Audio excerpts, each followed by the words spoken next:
आज का मुसलमान पसमानदा क्यों है? ये हर जगह जलीलो ख्वार क्यों हो रहा है? हमारा इस्लाम ज़ुबू हाली का शिकार क्यों है? आज दुनिया में और बिलखसूस हमारे मुआशरे में इस्लाम और मुसलमानों की हालत इतनी पतली क्यों हो गई है? इसकी समझ कई अशरों पहले डॉक्टर गुलाम जिलानी बर्क को भी आ गई थी, जो बर्र-ए-सगीर का अजीम दिमाग थे। डॉक्टर साहब ने इब्तदाई तालीम मदारस में हासिल की, मौलवी फाजिल हुए, मुंशी फाजिल हुए और अदीब फाजिल हुए, मैट्रिक किया और मैट्रिक के बाद इस्लामी और मगरबी दोनों तालीमात हासिल की, अरबी में गोल्ड मेडल लिया, फारसी में एमए किया और 1940 में पीएचडी की। इमाम इब्ने तीमिया पर अंग्रेज़ी ज़ुबान में थीसिस लिखा, इमामत से अमली ज़िंदगी शुरू की, फिर कॉलेज में प्रोफेसर हो गए।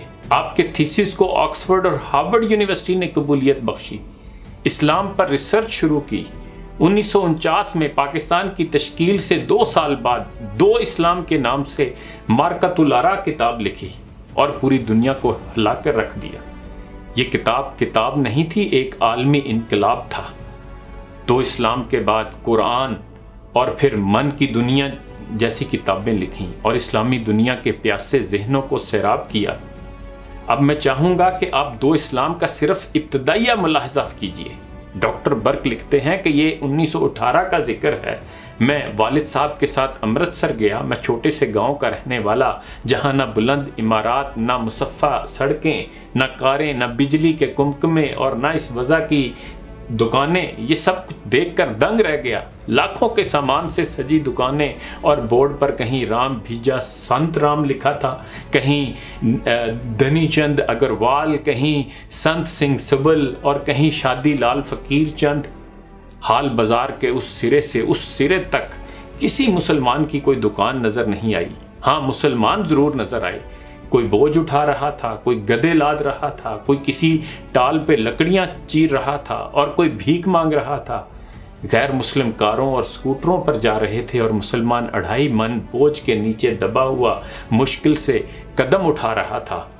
हिंदुओं के चेहरे पर रौनक, बशाशत और चमक थी और मुसलमानों का चेहरा फाका, मुशक्कत, फिक्र और झुर्रियों की वजह से अफसुर्दा व मसख।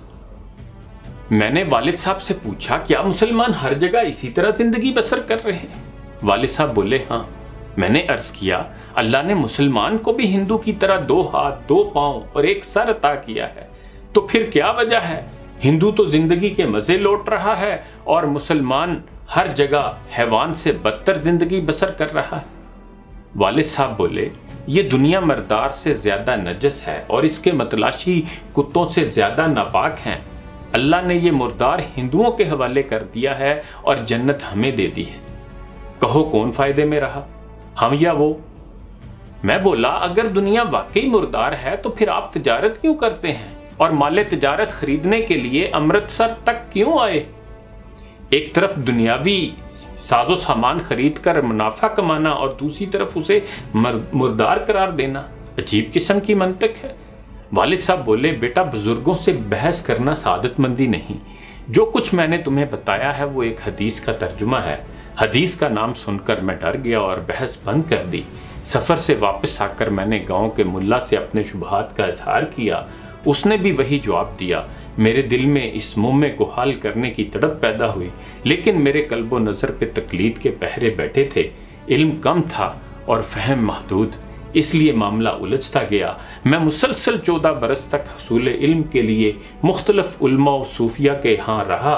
दरसे निज़ामी की तकमील की, सैकड़ों वाइज़ीन के वाज सुने, 20 दीनी किताबें पढ़ी और बिल आखिर मुझे यकीन हो गया कि राजुल वक्त इस्लाम का माह हासिल ये है: तौहीद का इकरार और सलात, ज़कात, रोज़ा और हज की बजावरी, अजान के बाद अदब से कलमा शरीफ पढ़ना, जुमेरात, चेहलम और 11वीं वगैरह को बाकायदगी से अदा करना, कुरान की इबारत पढ़ना, अल्लाह के ज़िक्र को सबसे बड़ा अमल समझना, कुरान और दरूद के ख़त्म कराना, हक हू के विर्द करना, मुर्शिद की बैत करना, मुरादें मांगना, मज़ारों पर सजदे करना, तावीज़ों को मुश्किल किशा समझना, किसी बीमारी या मुसीबत से निजात के लिए मौलवी जी की दावत करना, गुनाह बख्शवाने के लिए कवाली सुनना, गैर मुस्लिम को नापाक व नजस समझना, तबीयात, रियाजियात, इक्तसादियात, तामीरात वगैरह को कुफ्र ख्याल करना, गौर व फिक्र और इज्तिहादो इस्तंबात को गुनाह करार देना, सिर्फ कलमा पढ़कर बहशत में पहुंच जाना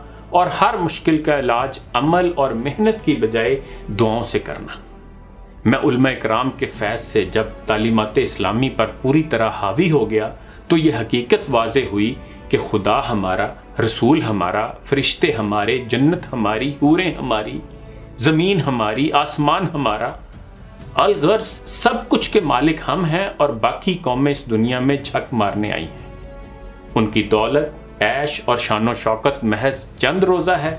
वो बहुत जल्द जहन्नम के पस्त तरीन तबके में औंधे फेंक दिए जाएंगे और हम कम ख्वाबो ज़रबफ्त के सूट पहनकर सरमदी बहारों में हूरों के साथ मज़े लौटेंगे।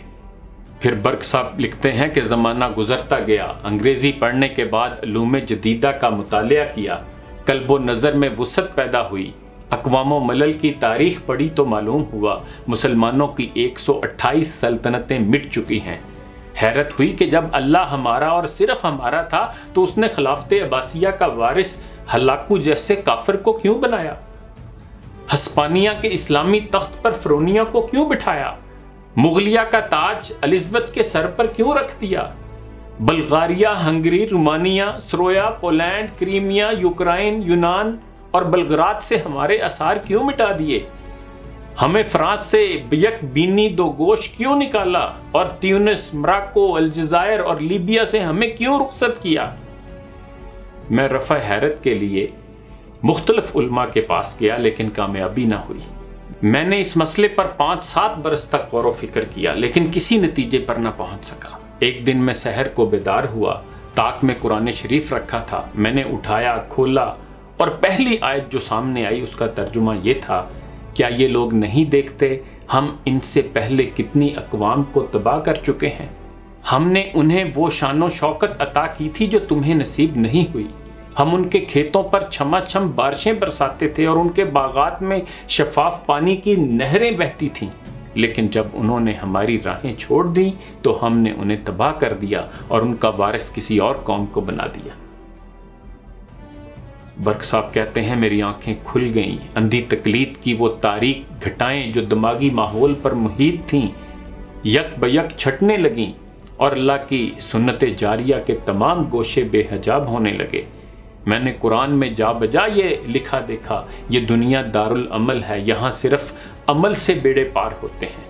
हर अमल की जज़ा व सज़ा मुकर्रर है जिसे ना कोई दुआ टाल सकती है और ना दवा। लैसा लिल इंसानी इल्ला मा सा, इंसान के लिए वही कुछ है जिसकी वो कोशिश करता है।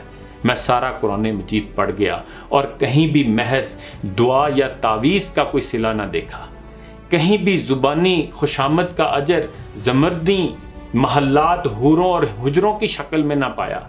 यहाँ मेरे कानों ने सिर्फ तलवार की झंकार सुनी और मेरी आंखों ने गाजियों के वो झुरमट देखे जो शहादत की लाजवाल दौलत हासिल करने के लिए जंग के भड़कते शोलों में कूद रहे थे।